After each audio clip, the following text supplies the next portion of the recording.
আওয়ামী লীগ এমন একটি দল যার কমিটি, কেন্দ্রীয় কমিটি থেকে জেলা কমিটি, উপজেলা committee, union committee, ward committee, গ্রাম কমিটি, এই পর্যায়ে সহযোগী সংগঠন সহ আমাদের কমিটির সংখ্যা হলো 1,60,00,000 হলো আমাদের কমিটি মেম্বার। কাজে 1,60,00,000 যে দলটির কমিটি মেম্বার, এই আওয়ামী লীগ, যুবলীগ, ছাত্রলীগ, স্বেচ্ছাসেবক লীগ, মহিলা আওয়ামী লীগ, সৈনিক লীগ ইত্যাদি ইত্যাদি, সেই দলটির নেতাকর্মীরা যেভাবে এত তাড়াতাড়ি ঘুরে দাঁড়িয়েছে, আমি বিশ্বাস করেন আমার কাছে মনে হয়েছিল যে মনে হয়েছে যে এত তাড়াতাড়ি ঘুরে আপনি একটি জিনিস লক্ষ্য করবেন, এভাবে পৃথিবীতে যে দেশে সরকারের পতন ঘটিয়েছে ষড়যন্ত্র করে, আপনি দেখবেন এত তাড়াতাড়ি কোন সেই পতন হওয়া দল তারা ঘুরে দাঁড়াতে পারেনি। কিন্তু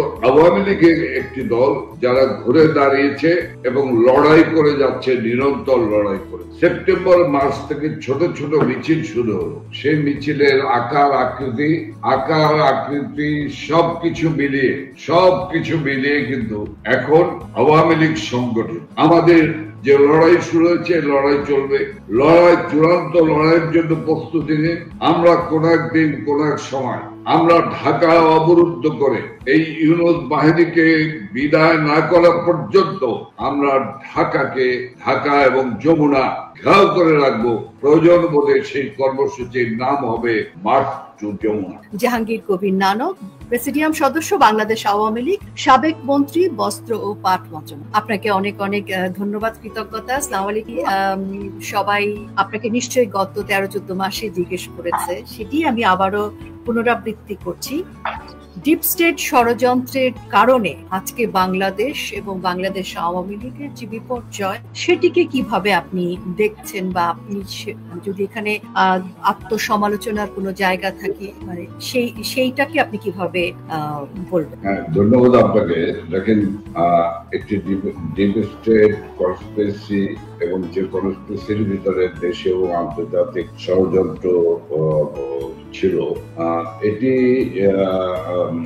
আমরা আসলে এটি নিয়ে অনেক পর্যালোচনা আছে, এটি নিয়ে অনেক ইনফরমেটিভ ব্যাপার রয়েছে। তো সেটি বিশদভাবে আমরা সামনের দিকে আলোচনা করব। তবে একটি বিষয় আমি বলে রাখতে চাই যে এই যে ডিপ স্টেট কনস্পিরেসি, এই ব্যাপারে কিন্তু মাননীয় প্রধানমন্ত্রী, যিনি 5 বার বাংলাদেশের প্রধানমন্ত্রী নির্বাচিত হয়েছেন, মাননীয় প্রধানমন্ত্রী কিন্তু দেশ, জাতি এবং দলকে মেসেজ দিয়েছেন, স্ট্রং মেসেজ দিয়েছেন, কঠোর বার্তা দিয়েছিলেন যে বাংলাদেশে এই হচ্ছে, এই হতে যাচ্ছে, এই কারণে হতে যাচ্ছে। তো সমস্ত বিষয়গুলি নিয়েই পিছনের সেই বিষয়গুলি নিয়েই সেখানে তো প্রস্তুত থেকেই যায় যে সেই ডিপ স্টেট কনস্পিরেসি হচ্ছিল আমাদের, সে ব্যাপারে আমাদের এটিকে প্রতিহত করা, এটিকে নির্মূল করা, রাষ্ট্রীয়ভাবে কতখানি সুবন্দোবস্ত ছিল অথবা দলগত ভাবে আমাদের কি বন্দোবস্ত ছিল। দেখেন, এখানে আমি বলেছি যে মাননীয় প্রধানমন্ত্রী বঙ্গবন্ধু কন্যা শেখ হাসিনা বলেছেন, আমরা যারা ৭১-এর মুক্তিযোদ্ধা, আমরা যারা ৭৫-কে দেখেছি, আমরা বলতে পারি যে ৭৫ আর ২৪ এর মধ্যে কিন্তু কোনো পার্থক্য নেই। যে রাজনৈতিক প্রতিহিংসা থেকে, যে উদ্দেশ্য থেকে, যে আন্তর্জাতিক সাম্রাজ্যবাদী চক্রান্ত এই বাংলাদেশের উপরে একটি কুনজর রেখেছিল, এরা কিন্তু ৭৫-এর ৭১-এর বাংলাদেশ এর মুক্তিযুদ্ধে আমরা জয়ী হবার পরে এবং তারা পরাজিত হবার কারণে কিন্তু তারা এই পরাজয়কে মেনে নিতে পারে। এমনকি তারা বঙ্গবন্ধুর কাছেও কিন্তু এই আন্তর্জাতিক সাম্রাজ্যবাদী শক্তি, তারা কিন্তু বঙ্গবন্ধুর কাছেও কিন্তু সেন্ট মার্টিন চেয়েছিল তাদের সামরিক নৌঘাঁটি করার জন্য। বঙ্গবন্ধু যে ভাষায় তাদেরকে বিধ্বংসী দেখিয়েছিলেন, রিজেক্ট করে দিয়েছিলেন, ডিনাই করেছিলেন, এই বঙ্গবন্ধুর রক্ত যার ধমনীতে প্রবাহিত, সেই রক্তের উত্তরাধিকার প্রধানমন্ত্রী শেখ হাসিনাও ঠিক একইভাবে তিনি তাদেরকে রিজেক্ট করে দিয়েছিলেন, ডিনাই করেছেন। দেখেন, আমি বঙ্গবন্ধু কন্যা শেখ হাসিনা তো দেশের 1 ইঞ্চি জমিও ছাড়বে না বলেছেন। তিনি বলেছেন সাদা চামড়ার লোকেরা তারা ষড়যন্ত্র করছে। এগুলো শুনে কিন্তু আমরা যারা রাজনীতির মধ্য থেকে বড় হয়েছি, আমরা কিন্তু আমরা কিন্তু দেখেছি সে আন্তর্জাতিক সাম্রাজ্যবাদী শক্তি বিচরণ, এই বিচরণগুলি দেখেও কিন্তু আমরা বুঝতে পেরেছিলাম যে সামথিং রং, এবং সেটাই তো হলো, সেটাই ঘটালো। সেটাই ঘটিয়ে শুধু আওয়ামী লীগকে উৎখাত করলো না, একটি দেশকে দখল করে নিল এবং সেই দেশটাকে ধ্বংস করেছে। কাজেই ডক্টর ইউনূসের নেতৃত্বে যে ডিপ স্টেট কনস্পিরেসি হয়েছে বা আপনার যে ষড়যন্ত্র হয়েছে, সে ষড়যন্ত্র অনেক গভীর ছিল। সে ষড়যন্ত্রের সঙ্গে বিএনপি জড়িত ছিল, সে ষড়যন্ত্রের সঙ্গে তারেক রহমান জড়িত ছিল, সেই ষড়যন্ত্রের সঙ্গে জামাত শিবির জড়িত ছিল, সেই যন্ত্রের সাথে পাকিস্তান ৭১-এ পরাজিত পাকিস্তানি শক্তি জড়িত। কাজে এই নিয়ে অনেক আলোচনা আছে, আমরা পরবর্তী সময় আমরা আরো আলোচনা করবো, আমাদের তৃণমূলের কর্মী এইরকম একটি অবস্থা যেখানে প্রায় ৩.৫ লক্ষের উপরে নেতা কর্মী জেলে আছেন, আহত হয়েছেন, অনেকে হত্যাকাণ্ডের শিকার হয়েছেন, অনেকে ঘর বাড়ি ভেঙে দিয়েছে, পরীক্ষা দিতে পারেনি, পড়াশোনা করতে পারছেন না, চাকরি করতে পারছেন না। কিন্তু তারপরও আমরা দেখছি যে তৃণমূলের কর্মীরা সংগঠিত হয়েছে। এই সারা বাংলাদেশের তৃণমূলের কর্মীদেরকে সংগঠিত করার প্রক্রিয়াটা আপনারা কতদূর আগাতে পেরেছেন? আর তৃণমূলের কর্মীদের সাথে এই মুহূর্তে তাদের জন্য নির্দেশনা কি? বারবার জিজ্ঞেস করছি, কিন্তু নির্দেশনার কথাটা আমি আপনার কাছ থেকে শেষে শুনতে চাই। আমি এখন শুধুমাত্র তৃণমূলের কর্মীদের বিষয় জানতে চাই। দেখেন, বাংলাদেশ আওয়ামী লীগ এটা যে গণমানুষের দল, এটি কর্মী ভিত্তিক দল। এই দলটির উপরে যে নির্মমতা নেমে এসেছে ৫ই আগস্ট ২০২৪ থেকে, এই নির্মমতা, এই নিষ্ঠুরতা ভাষায় প্রকাশ করার না। আওয়ামী লীগের কয়েক হাজার নেতা কর্মীকে নির্মম ভাবে হত্যা করেছে। আওয়ামী লীগের নেতা কর্মীদের বাড়িঘর জ্বালিয়ে পুড়িয়ে ছারখার করে দিয়েছে। আওয়ামী লীগের নেতা কর্মীরা মব সন্ত্রাসের শিকার হয়েছে। আওয়ামী লীগের নেতা এবং এই খুনি ইউনূস, রক্ত পিপাসু ইউনূস, অর্থলোভী ইউনূস, সে আওয়ামী লীগকে নিশ্চিহ্ন করতে চাই। আসলে আমি সংক্ষিপ্ত ভাবে এভাবেই বলতে চাই যে আওয়ামী লীগের এই যে প্রায় ৩ লক্ষ নেতা কর্মী কারাগারে আছে, কারাগারে ৩ ধরনের ঠাঁই নাই। কারাগারের ভিতরে নির্মম নির্যাতন চলছে, ইভেন কারাগারের ভিতরে নির্মম নির্যাতন চলছে। তার জ্বলন্ত দৃষ্টান্ত হলো আমাদের প্রিয় নেতা অ্যাডভোকেট নুরুল মজিদ হুমায়ুনের একটি নির্মম মৃত্যু আমাদের কাছে সাক্ষ্য দেয়, আমাদেরকে দেখিয়ে দেয়। তো আমি একথাই বলবো যে আওয়ামী লীগ এমন একটি দল যার কমিটি, কেন্দ্রীয় কমিটি থেকে জেলা কমিটি, উপজেলা committee, union committee, ward committee, গ্রাম কমিটি, এই পর্যায়ে সহযোগী সংগঠন সহ আমাদের কমিটির সংখ্যা হলো ১,৬০,০০,০০০ হলো আমাদের কমিটি মেম্বার। কাজে ১,৬০,০০,০০০ যে দলটির কমিটি মেম্বার, এই আওয়ামী লীগ, যুবলীগ, ছাত্রলীগ, স্বেচ্ছাসেবক লীগ, মহিলা আওয়ামী লীগ, সৈনিক লীগ ইত্যাদি ইত্যাদি, সেই দলটির নেতা কর্মীরা যেভাবে এত তাড়াতাড়ি ঘুরে দাঁড়িয়েছে, আমি বিশ্বাস করেন আমার কাছে মনে হয়েছিল যে মনে হয়েছে যে এত তাড়াতাড়ি ঘুরে আপনি একটি জিনিস লক্ষ্য করবেন, এভাবে পৃথিবীতে যে দেশে সরকারের পতন ঘটিয়েছে ষড়যন্ত্র করে, আপনি দেখবেন এত তাড়াতাড়ি কোন সেই পতন হওয়া দল তারা ঘুরে দাঁড়াতে পারেনি। কিন্তু আওয়ামী লীগের একটি দল যারা ঘুরে দাঁড়িয়েছে এবং লড়াই করে যাচ্ছে, নিরন্তর লড়াই করে। আমাদের লক্ষ লক্ষ নেতা কর্মী আত্মগোপনে রয়েছে, অনাহারি দিন কাটাচ্ছে।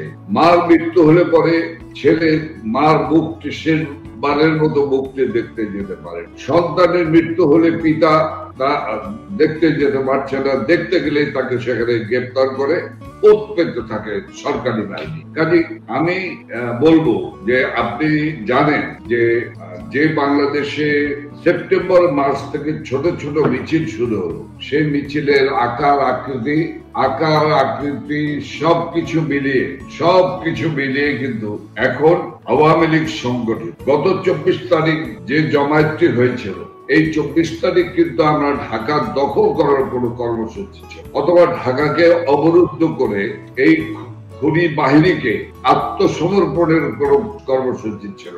আমাদের যে কর্মসূচি ছিল, সে কর্মসূচিতে হাজার হাজার প্রায় 25-30 হাজার নেতা কর্মী যুক্ত হয়েছে, যারা তাকে কবুতরের ঠোঁটে খবর পেয়েছে তারাও এসে হাজির হয়েছে। তো কাজেই এই ইউনূস বাহিনীর মনে রাখা উচিত যে আওয়ামী লীগকে 1958 সালে জেনারেল আইয়ুব খান সামরিক শাসন দিয়ে আওয়ামী লীগকে নিষিদ্ধ করেছিল, কিন্তু নিশ্চিহ্ন করতে পারেনি। এমনকি 1971 সালে জাতির পিতা বঙ্গবন্ধু শেখ মুজিবুর রহমান যখন মধ্যরাতে স্বাধীনতার চূড়ান্ত ঘোষণা দেয়, সেই 26শে মার্চ সকাল 10:10 একটি জেনারেল ইয়ে খান আওয়ামী লীগকে নিষিদ্ধ করে।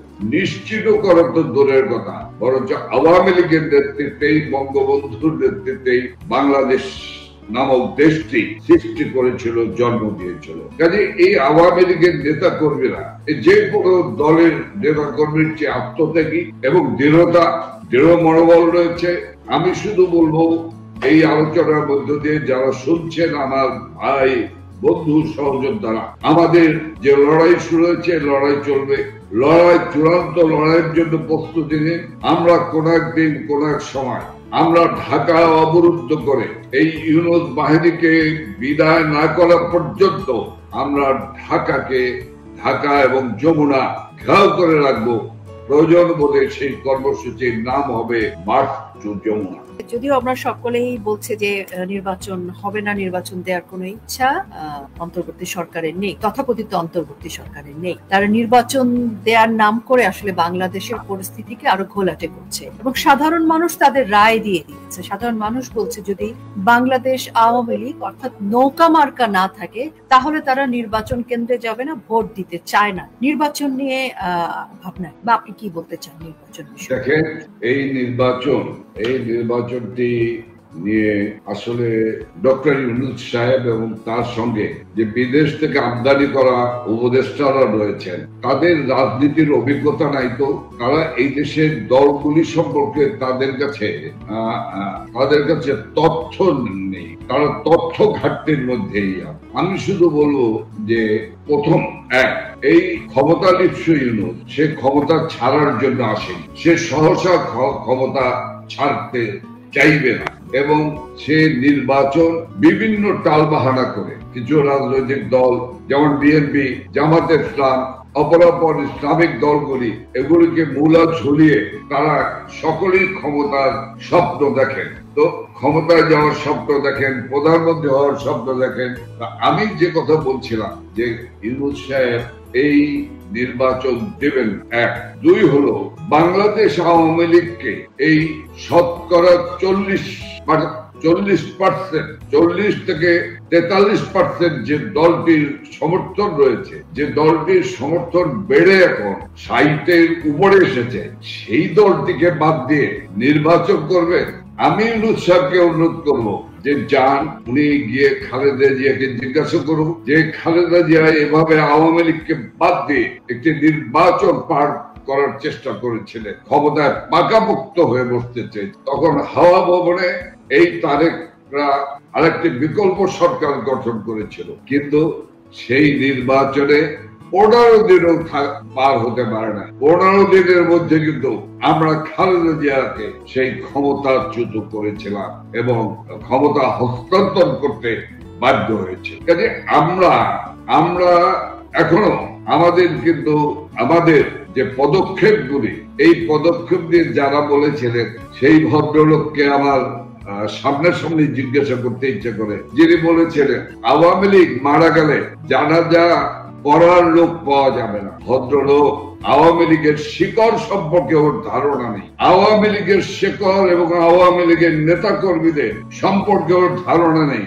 নূর মজিদ হুমায়ুন, রূপগঞ্জের উপজেলা চেয়ারম্যানের জানাজা, নূর মজিদ হুমায়ুন সাহেবের জানাজা, এগুলি দেখে বুঝতে কি বাকি আছে যে আওয়ামী লীগ কেমন দল, আওয়ামী লীগের জানাজা পড়ার লোক আছে কিনা? কাজে আমি এটুকুই বলবো যে আওয়ামী লীগের নেতা কর্মীরা অত্যন্ত সুসংগঠিত হয়েছেন।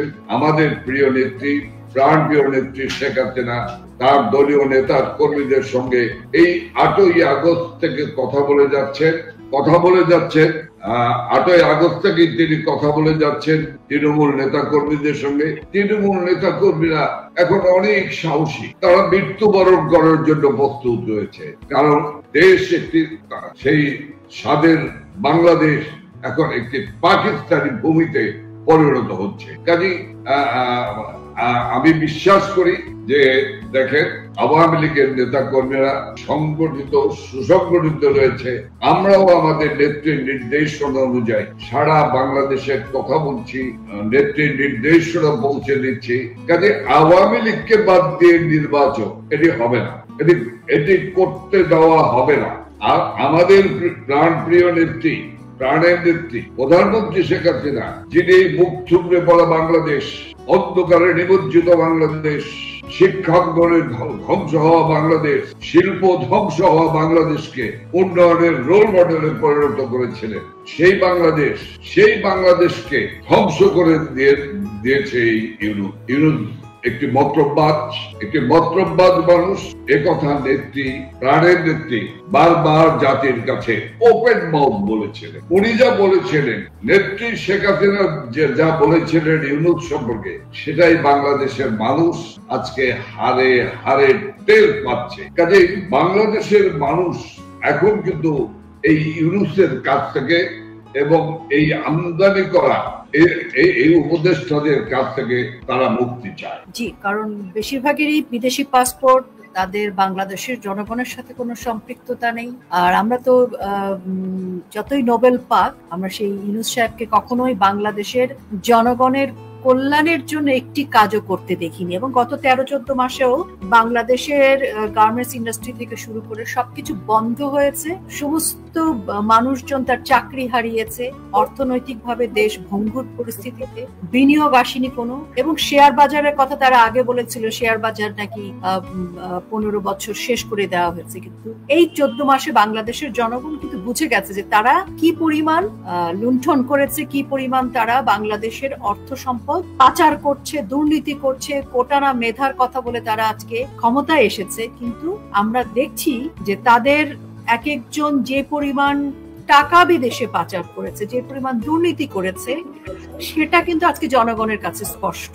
এবং তারা বারবার বলার চেষ্টা করেছে যে বাংলাদেশে বঙ্গবন্ধু কন্যা যে চুক্তি করেছে সেগুলো বাংলাদেশের বিরুদ্ধের চুক্তি, সেটা তারা কোনো কিছু প্রমাণ করতে পারেনি। তো আজকে এই যে জনগণেরকে একটা হাহাকার পরিস্থিতির মধ্যে ফেলে দিয়েছে ইউনূসের সরকার, এবং তারা জাতিসংঘের মিথ্যা রিপোর্টের মাধ্যমে বাংলাদেশের মানুষকে বিভ্রান্ত।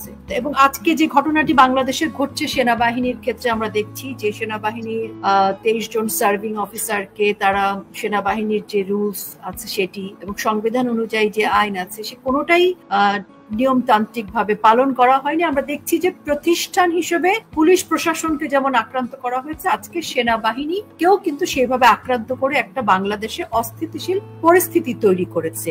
এ বিষয়ে আপনার দেখেন, এটি নতুন কোনো বিষয় নয়। আজকে বাংলাদেশের যে পরিস্থিতি, আমরা যখন কথা বলছি তখন ঢাকা সহ বাংলাদেশের মানুষের কিন্তু উদ্বেগ উৎকণ্ঠার মধ্যে সময় কাটাচ্ছে। কেন আজকে 15 জন জেনারেলের বিরুদ্ধে, 15 জন সামরিক কর্মকর্তার বিরুদ্ধে ওয়ারেন্ট দিয়ে দিলেন? দেখেন, এই সরকার, এই ইউনূস সরকার রাষ্ট্র দখল করে এই রাষ্ট্রের সিভিল সার্ভিস, সিভিল অ্যাডমিনিস্ট্রেশন ধ্বংস করেছে, এই সরকার পুলিশকে ধ্বংস করেছে, এই সরকার রাষ্ট্রের যত কাঠামোগুলি ছিল সমস্ত কাঠামোগুলিকে ধ্বংস করে দিয়েছে। সবশেষ ছিল মানুষের একটি আস্থার একটি ঠিকানা, সর্বশেষ ঠিকানা শুধু দেশ রক্ষার নয়, সংবিধান রক্ষার জন্য যাদের উপর দায়িত্ব ছিল আমাদের দেশপ্রেমিক সেনাবাহিনী, সেই দেশপ্রেমিক সেনাবাহিনীকে ধ্বংস করার জন্য এখন একটি নূতন ষড়যন্ত্র শুরু করেছে। এবং আমাদের প্রধানমন্ত্রী শেখ হাসিনাই তো, আপনি দেখেন 16 বছরে যে রাষ্ট্রের বিভিন্ন অঙ্গ প্রত্যঙ্গে যে অস্থিরতা, যে অস্থিতিশীলতা ছিল, বিশৃঙ্খলা ছিল, নেত্রী শেখ হাসিনা কিন্তু সেনাবাহিনী থেকে শুরু করে রাষ্ট্র কাঠামোর সমস্ত জায়গাগুলিকে তিনি একটি শৃঙ্খলার মধ্য দিয়ে 16টি বছর দেশ চালিয়ে। আজকে সেই দেশটিকে আমাদের মনে রাখতে হবে যে এই বিএনপির প্রতিষ্ঠাতা সামরিক জান্তা জিয়াউর রহমানের শাসনামলে প্রায় 21টির বেশি পাল্টা কূপ হয়েছে। প্রায় 1400 জন সৈনিক এবং এয়ারফোর্সের মানুষ সেদিন ফাঁসি অথবা গুলি করে হত্যা করা হয়েছে মুক্তিযোদ্ধা অফিসারদের। সেদিন ঢাকায় আমরা যারা থাকতাম কেমন ছিলাম, ভোর রাতে প্রায়শই শুধু গুলির শব্দ, কামানের গোলা। কি হয়েছে? অভ্যুত্থান চেষ্টা হয়েছে। কি হয়েছে? অভ্যুত্থান হয়তো। সেই দেশ থেকে মাননীয় নেত্রী একটি সর্বক্ষেত্রে শৃঙ্খলা ফিরিয়ে এনেছে। এটি ওদের ভালো লাগেনি। কাজে আজকে যে কানাঘুষা হচ্ছে, এ কোথায় গিয়ে পৌঁছবে এখনই বলার কোন সুযোগ নেই। তবে আমি একজন রাজনৈতিক কর্মী হিসাবে, এবং 71 বলেন, 75 বলেন, 81 বলেন, সব মিলিয়ে আমার অভিজ্ঞতার আলোকে একটি কালো অধ্যায় অপেক্ষা করি, এবং তার জন্য এই ইউনূস গমরা দায়ী হবেন। তাদেরকে আইনের মোকাবেলা করতেই হবে।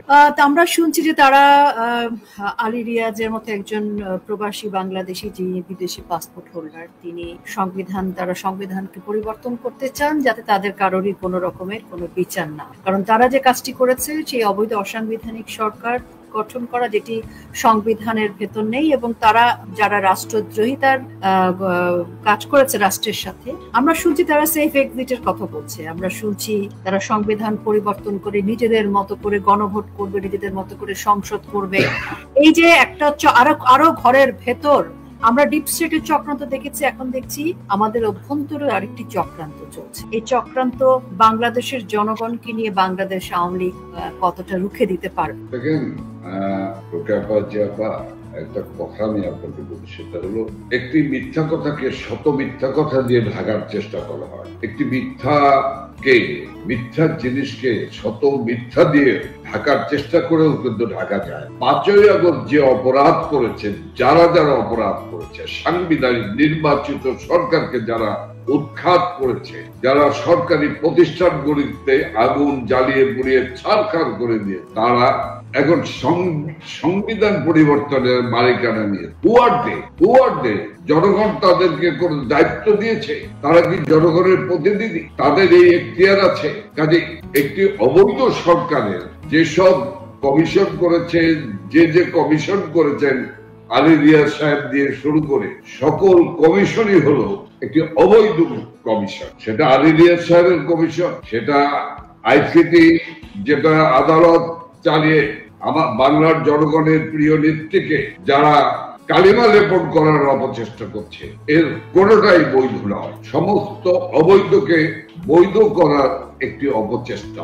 এই বৈধতা পেতে হলে আমরা যারা লাস্ট এমপি বলেন আর রানিং এমপি বলে, আমাদের কাছে আসতেই হবে, অথবা তাদেরকে ক্ষমা চাইতে হবে। তাদেরকে ক্ষমা চেয়ে অথবা দেশ ছেড়ে পালিয়ে যেতে হবে।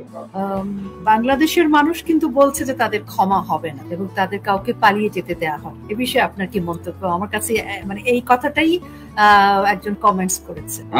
দেখেন, আমি আপনাকে একটা কথা বলি, সাপের লেজে পাড়া দিতে আমি রাজি। আমি একথা এরশাদ বিরোধী আন্দোলনের সময় ছাত্র সংগ্রাম পরিষদের নেতা হিসাবে তখনই আমি বলেছিলাম। তখন থেকে আমি সতর্ক করেছি, আমি বলে গিয়েছি, অনর্গল বলে গিয়েছি। কাজে এই যারা ভাবছেন পালিয়ে যাবেন। মাঝে মাঝে বিভিন্ন ইউটিউবে নিউজ দেখি যে পালিয়ে যাচ্ছেন, কি সেফ এক্সিট করছেন। কোন সেফ এক্সিট দেওয়া হবে না, কাউ মোকাবেলা করতেই হবে। যে দেশ ধ্বংস করেছেন, এই দেশ ধ্বংসের জন্য তাদেরকে কাঠগড়ায়, জনতার কাঠগড়ায় দাঁড়াতেই হবে। ওদের মনে রাখতে হবে, ওরা 75-এর 15 আগস্ট গড়িয়ে ভেবেছিল যে 71-এর যুদ্ধাপরাধীরা বেঁচে যাবে। আমরা যারা 75-এ মিছিল মিটিং সংগঠিত করেছি এবং পরবর্তীকালে কারাগারে নিক্ষেপ করেছে, আমরা কারাগার থেকে মুক্ত হয়ে আমরা যখন স্লোগান দিয়েছি, আমরা কিন্তু ভাবতেও পারিনি যে সেই বাংলাদেশ, যে বাংলাদেশে 75-এর খুনি তালিম, শাহরিয়ার, নূর, রশিদরা বিচরণ করে, সেই বাংলাদেশের মাননীয় প্রধানমন্ত্রী শেখ হাসিনা এবং শেখ রেহানা বাংলাদেশে ফিরে আসে মৃত্যুকে আলিঙ্গন করে। কাজেই শেখ হাসিনাকে মৃত্যু ভয় দেখে লাভ নাই। আমি পরিষ্কার ভাবে বলতে চাই, এই দেশ ধ্বংসকারী, এই মানুষ হত্যাকারী, এদের বিচার, এদের কঠিন বিচার হবে, কাউকে পালাতে দেওয়া হবে। এবং আমি রোকেয়া প্রাচী আপনাকে আমি বলে রাখলাম যে যদি সেরকম পরিস্থিতি হয়, ওরা পালাবার পথ পাবে না। ওদের একমাত্রই শুধু পথ আছে দৌড়ে গিয়ে বঙ্গোপসাগরে ঝাঁপিয়ে পড়া। এছাড়া আর কোন রাস্তা, বিমানবন্দর থেকে কোন রাস্তা তাদের জন্য খোলা। জি, অনেক ধন্যবাদ।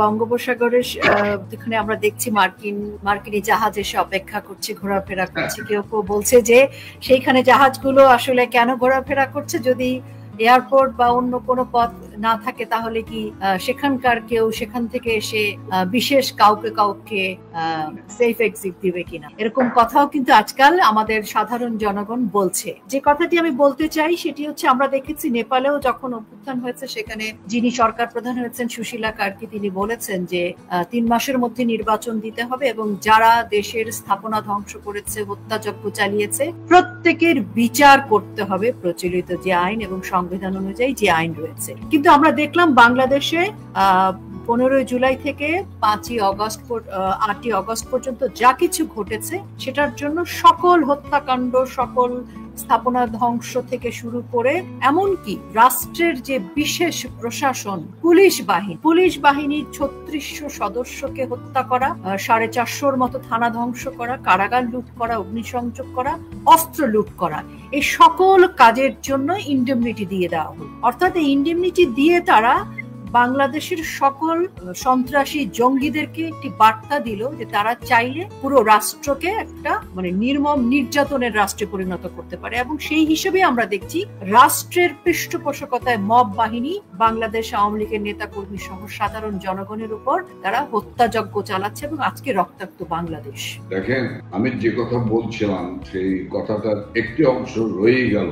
সেটা হলো, আমরা কিন্তু 76, 77, 78, 79, 80-তে আমরা কিন্তু ভাবতেও পারিনি যে এই বাংলাদেশে বঙ্গবন্ধুর হত্যাকারীদের বিচার হবে। বঙ্গবন্ধুর রক্তচার ধমনিত প্রবাহিত যে রক্ত পড়া মানে সেই রক্তের উত্তরাধিকার শেখ হাসিনা যখন আওয়ামী লীগের মতো দলটির দায়িত্ব গ্রহণ করে, এই দায়িত্ব গ্রহণ করার পরে কিন্তু আমাদের প্রত্যাশার জায়গাটা সৃষ্টি। এবং মাননীয় প্রধানমন্ত্রী শেখ হাসিনা 75-এর খুনিদের বিচার করেছেন, তাদের বিচারের রায় কার্যকর করেছেন। 71-এর যুদ্ধাপরাধী, সেই যুদ্ধাপরাধীদের বিচার করেছেন এবং বিচারের রায় কার্যকর। একজন, আপনার নিশ্চয়ই মনে আছে, একজন চট্টগ্রামের এক বাঘা ছিল, সেই বাঘা বলতো যে শেখ হাসিনা আমার পশম ছুঁতে পারবে। কাজে এখানেই গিয়ে শেখ হাসিনাকে ভয় পায় যে শেখ হাসিনা কাউকে ছাড় দেয় না। ওই সুরঞ্জিত দা বলেছিলেন পার্লামেন্টে, মনে আছে, যে বাঘে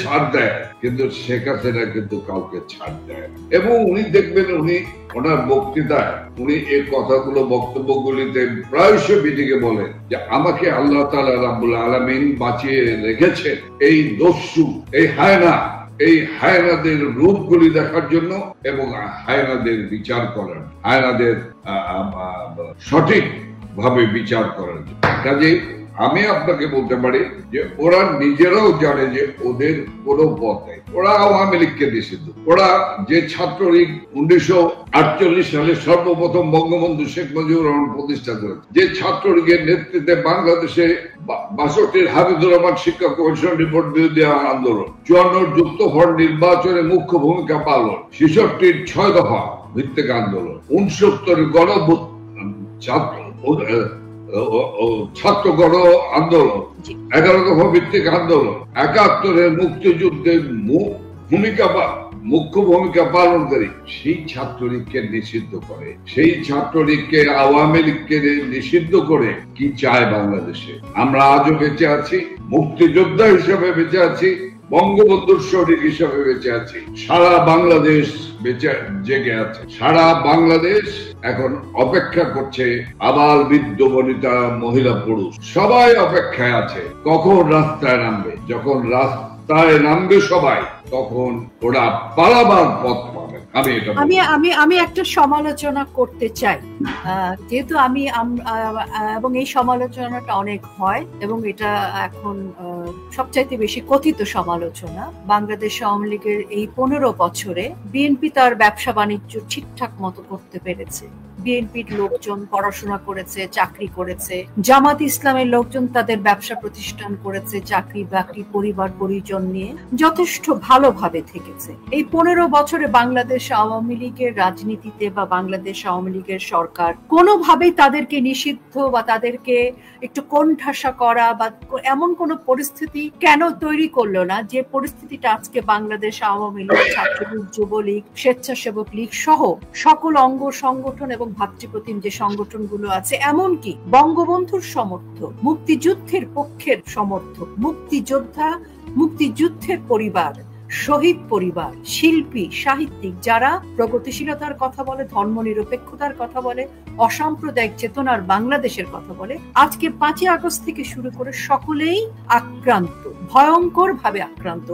যে আক্রান্তর ইতিহাস 1971-এর মানে নৃশংসতাকেও হার মানায়। তাহলে বাংলাদেশ আওয়ামী লীগ কি ভুল করেছিল, বা কেন আপনারা তাদেরকে এত সুন্দরভাবে, আমি নিষ্ঠুরভাবে এই প্রশ্নটি করছি, তাদের কোনো সমস্যা হয়নি, তারা সকল ডিগ্রি করতে পেরেছে, তারা সকল প্রতিষ্ঠানে চাকরি করেছে, কিন্তু আজকে আমাদের ছেলেমেয়েরা, আজকে আমাদের সকলে কিন্তু প্রায় 1.5 কোটি মানুষ বলা হয় যে তারা পরিবার থেকে বিচ্যুত, যারা আওয়ামী লীগের সাথে সম্পর্ক। আমি বলি এখন দেখেন, আমাকে আপনি মনে করিয়ে দিলেন ডক্টর বরকত সাহেবের, যিনি এখন কারারুদ্ধ বিশিষ্ট অর্থনীতিবিদ এবং অর্থনীতিবিদ সমিতির যিনি সভাপতি। তিনি বহু আগে কিন্তু তিনি একটা রাইট আপ দিয়েছিলেন জামাতে ইসলামের অর্থ যোগান কোথা থেকে আমরা, তিনি বলেছিলেন যে এই জামাতকে যদি থামাতে হয় তাহলে তার অর্থ যোগানদাতা প্রতিষ্ঠানগুলিকে আগে আঘাত করতে হবে।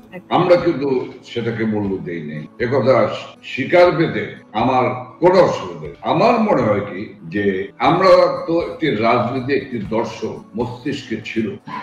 দীর্ঘ 16 বছরের ক্ষমতার সময় এই দলের ভিতরে রাজনৈতিক চর্চাটা, দর্শন রাজনৈতিক চর্চার মধ্য দিয়ে শত্রু মিত্রকে চিহ্নিত করা এবং শত্রুকে কে কোথায় আছে, কি করছে, এই বিষয়গুলি আমরা নির্ধারণ করতে আর পারি নাই বলেই তো কেউ ছাত্রলীগে ঢুকে পড়েছিল, কেউ আওয়ামী লীগে ঢুকে পড়েছিল, কেউ যুবলীগে ঢুকে পড়েছিল, কেউ মহিলা আওয়ামী লীগে ঢুকে পড়েছিল, ইত্যাদি ইত্যাদি ইত্যাদি ইত্যাদি। তো এই ব্যর্থতা তো বঙ্গবন্ধু কন্যা শেখ হাসিনার নয়। আমি আপনাকে একদম হলফ করে বলছি, নেত্রী বারবার আমাদেরকে সতর্ক, নেত্রী শেখ হাসিনা বারবার সতর্ক যে বিভিন্ন জায়গায় কিন্তু এরা ঢুকে পড়তেছে, সতর্ক হও। দরকার হলে সাংগঠনিক সম্পাদক সহ অন্যান্যদেরকে বলেছেন যে তোমরা সমস্ত কমিটিগুলো যাচাই বাছাই করবা এবং কে কোথায়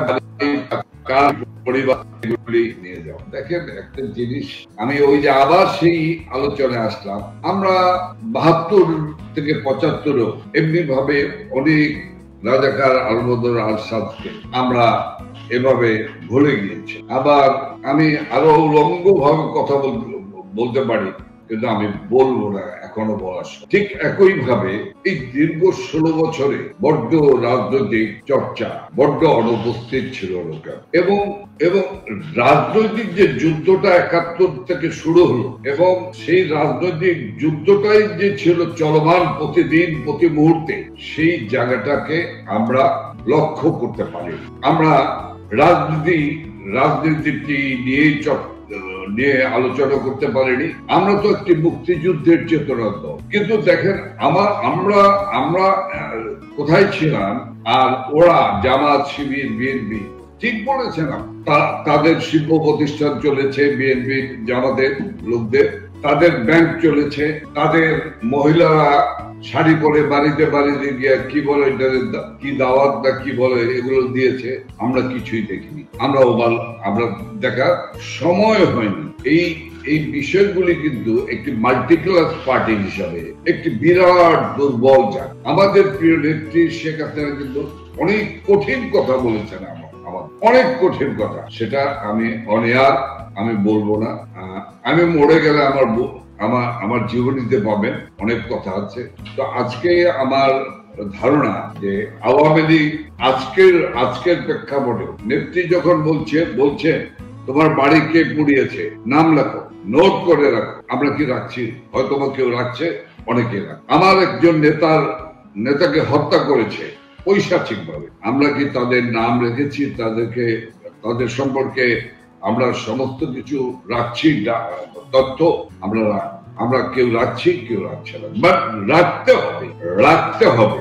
কিন্তু ওরা কিন্তু রেখেছে। ওরা সিভিল সার্ভিসে ওদের যে লোকগুলি যেথায় আছে 5, 7, 10 বছর আগে রিটায়ারমেন্টে গেছে, তার সঙ্গে কিন্তু তাদের কানেক্টিভিটি ছিল, তাদেরকে এনে কিন্তু এখন বসিয়ে। পুলিশ সার্ভিসে যারা বিতাড়িত হয়েছিল অথবা পদচ্যুত হয়েছিল, তাদেরকে কিন্তু আবার তারা ট্রেনে এনে বসিয়েছে, কারণ তাদের কাছে তালিকা তৈরি করে রেখে, যে ডাক্তার তাদের ছিল, সেই ডাক্তার তালিকায় ছিল, সেই ডাক্তারকে কিন্তু এখন এনে তার জায়গায় বসিয়ে দিই। সর্বত্রই একই অবস্থা। আমি আপনাকে বলতে চাই, ইভেন সেনাবাহিনীতেও কি আমরা সতর্ক ছিলাম যে কারা ঢুকছে? আমরা ছিলাম না। কাজে কাজটি যদি শুধু আমরা মাননীয় প্রধানমন্ত্রীর উপর দায়িত্ব দিয়ে দেই, সেটি একটি মানুষের পক্ষে এত সম্ভব না। তাহলে এত বড় লটবহর বাংলাদেশ আওয়ামী লীগের কেন্দ্রীয় কমিটি, তাহলে নানককে আর প্রেসিডিয়াম মেম্বার থাকার দরকার। আমাকে দিয়ে বললাম, আমি আমার অন্য কোনো কলিগ দিয়ে কোনো কথা বলবো, আমি বলবো যে আসলে আত্মসমালোচনা হওয়া দরকার, উপলব্ধি হওয়া দরকার, এবং আমাদেরকে রাজনৈতিক লক্ষ্য নির্ধারণ করা দরকার। লক্ষ্য নির্ধারণ করে জামাত শিবিরের হাতে অস্ত্র চলে এসেছে, অবৈধ অস্ত্র চলে এসেছে। কাজে সেই অবৈধ অস্ত্র কাদের কাছে আছে, সেই তালিকাও কিন্তু আওয়ামী লীগের তৃণমূলের নেতা কর্মীরাই করতে পারে। এবং আমি বিশ্বাস করতে চাই, সারা বাংলাদেশের আওয়ামী লীগের নেতা কর্মীরা, আমার যে ভাইরা আজকে এই আলোচনাটি শুনছেন, আমি তাদের কাছে করজোড়ে আমি অনুরোধ করি, দেখেন, কাগজ কলম নেন, লিখুন, নোট রাখুন। কার হাতে অস্ত্র আছে আপনি লিখুন, আপনি নোট রাখুন। আমি এই আবেদনটি সকল নেতা কর্মীর কাছে আমি আপনার এই আজকের এই আলোচনার মধ্য দিয়ে, লাইভের অনুষ্ঠানের মধ্য দিয়ে আমাদের ব্যর্থতার দিকে তাকালে চলবে না। আমাদের এখন সময় হলো, আমাদের নেতা কর্মীরা অর্ধাহারি, তারপরও তারা বলে না আমাদের যে নানক ভাই লিডার আমাদেরকে খাওয়ার টাকা দেন। আল্লাহর কসম দিয়ে বলছি, আমাদের কোন নেতা কর্মী তা বলে। প্রথম দিকে জেলে যারা যেত তারা বলতো যে আমাদের দিকে খেয়াল নেই, কিন্তু আজকে যারা জেলে যাচ্ছে, গ্রেপ্তার করছে, এই যে 24 তারিখের যে মিছিল, সেই জায়গা থেকে প্রায় 400 থেকে 500 নেতা কর্মীকে গ্রেপ্তার করে, কিন্তু তারা কিন্তু কেউই বলেনি, বা কারো ফ্যামিলি থেকেও কিন্তু আমাকে বলেনি। আমি চেষ্টা করি সবার সঙ্গে ফ্যামিলির সঙ্গে যোগাযোগ করার চেষ্টা করি। কারো মৃত্যু হলে সেই পরিবারের সঙ্গে আমি নেত্রীর পক্ষ থেকে নেত্রীর সালাম দিয়ে যোগাযোগ করার চেষ্টা। কেউ কিন্তু টাকা চায়, সবাই বলে একটি কথা, লিডার ভাই আমাদের মৃত্যু হোক, কিন্তু এই সরকারকে হটানোর জন্য যা প্রয়োজন আমরা করবই করি। এই 24 তারিখের পর আবার সারা বাংলাদেশ কিন্তু আমাদেরকে চোখ খুলে দিয়েছে, আমাদেরকে বলছে যে আপনারা কর্মসূচি দেন। এখন দেশের যে পরিস্থিতি, বেশিরভাগ সাধারণ মানুষরাও বলছে, আমাদের তৃণমূল থেকেও বলছে। তবে আমি টকশোর কারণে আমি সাধারণ মানুষের বার্তাটাই বেশি পাই। সাধারণ মানুষের বার্তাটা আমি আপনাকে দিতে চাই, কারণ তৃণমূলের কর্মীদের সাথে আপনার যোগাযোগ রয়েছে। সাধারণ মানুষ কিন্তু বারবার বলছে যে আওয়ামী লীগ এখন কর্মসূচি দিক, আওয়ামী লীগ এখন ডাক দিক, আমরা আওয়ামী লীগের কর্মীদের সাথে রাজপথে নামবো, আমরা বাংলাদেশকে মুক্ত করব, আমরা মুক্তিযুদ্ধের পক্ষের রাজনৈতিক দলকে আবার ক্ষমতায় নিয়ে আসতে চায়, অর্থাৎ বঙ্গবন্ধু কন্যার হাতেই এই বাংলাদেশ নিয়ে। এই যে সাধারণ মানুষ অপেক্ষা করছে, সাধারণ মানুষ বারবার বলছে যে আপনারা একটা কর্মসূচি দিন কিংবা পরিকল্পনা দিন, কিংবা আপনাদের দিকে তাকিয়ে আছে। সেই তাকানোর ক্ষেত্রে আওয়ামী লীগ আপনারা নিজেরা কতটা ঐক্যবদ্ধ এবং আপনারা পরবর্তীতে এই জনগণকে সাথে নিয়ে কিভাবে আন্দোলন করতে চান। আমি মূল পরিকল্পনা শুনবো না, কারণ যুদ্ধের একটা নিয়ম আছে, সবকিছু বলতে হয় না, যতটুকু আপনার পক্ষে বলা সব। আমরা প্রায় শেষ করছি। হ্যাঁ, প্রত্যেকটা যুদ্ধের একটি কৌশল থাকবে, কিছু জাহেরে থাকবে, কিছু বাতেনে থাকবে। তো কিন্তু তারপরে আমি আপনাকে বলবো যে আমার কতগুলো অভ্যাস আছে। একটি মিছিল হলে, এটি কোনো কর্মসূচি ঘোষণা করবার মিছিল হলে, আমি তো মোহাম্মদপুর আগারগাঁও থেকে, এই এলাকা থেকে যখন মিছিলটা হয়, তখন মিছিলে যারা থাকেন আমার নেতা কর্মীরা, তারা তো থাকেন, কিন্তু আমার এটা থাকে, আমার ইনফরমেশনটা আমার খুব জরুরি হয়ে যায়। আমি ওই মিছিলের ভিতরে 8 জন থেকে 10 জন লোক বিভিন্ন ভাবে বিভিন্ন জায়গায় রাখি। আমি জানতে চাই যে তোমরা যে মিছিলটি নিয়ে গেলে, পাশে রিক্সা আরোহী যারা বা রিক্সাওয়ালা, তারা কি তোমাদের দিকে তাকিয়েছিল? তোমাদেরকে বাবা দিয়েছে বা জয় বাংলা বলে চিৎকার করেছে? বাস কি পড়েছিল? কোন বাসের ভিতরে থেকে কি শাউটিংটা এসছে? ইত্যাদি ইত্যাদি। আপনি যে কথা বলেছেন, অর্থাৎ জনগণ, আমি আগেই বলেছি যে জনগণ ঝাঁপিয়ে পড়ার জন্য দাঁড়িয়ে আছে। কেন?